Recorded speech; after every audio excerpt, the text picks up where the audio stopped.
I'm Mari Cartel, LifeScript.com, and we're in beautiful La Quinta, California, where the Bill Clinton Health Matters Conference is going on. And look who I have here, Patrick Kennedy, who is a champion of mental health.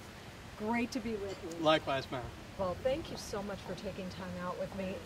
I can't think of anything more important because there is still this just horrible stigma. It's getting better though, isn't it?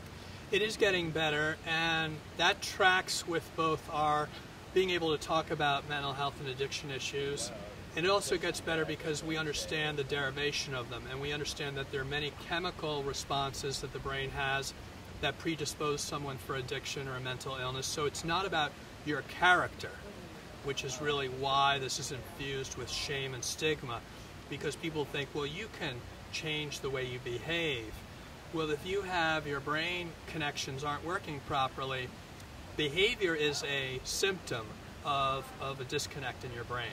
So we need to understand that a little bit, to understand that, like, just like diabetes, it may be a sugar or insulin problem or other health issues, there are explanations metabolically to mental illness and addiction.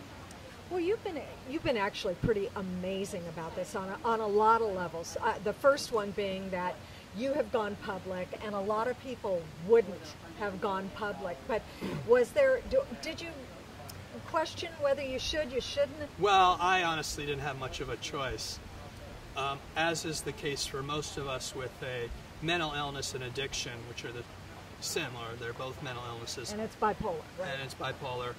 You know, we end up often in the criminal justice system before we end up getting treatment, or we understand the consequences of our illness. So the reason most people don't like to identify themselves as a patient with a mental illness or addiction is because it's so associated with our behaviors, which are usually pretty ugly, and often, because we try to conceal those behaviors, don't happen until it becomes really beyond our control, in which case people look at us and think they're an awful person. But we can intervene earlier in the trajectory. Just like diabetes, you wouldn't wait till you had to amputate someone's legs because of their diabetes. You treat their blood sugar. Like with mental illness and addiction, you should intervene early so that you don't have to wait till it becomes stage 4, like cancer, before you start to intervene. And just like other physical illnesses, early intervention and prevention work. And we should all want something better for our kids and our grandkids, in the case that people have grandkids. So I have 3 kids, 5 and under. My heart, they've got my heart. I'll do anything I can to save them. So we have to do better, because I don't want them to be victim of a medical system that doesn't treat a life or death issue in their lives. You know, you yourself, when you knew you were getting better, when you felt it, when was that point, and what went through your head? Well, I'm able to see every day that I have between me and the last time I drank or took a mind-altering chemical.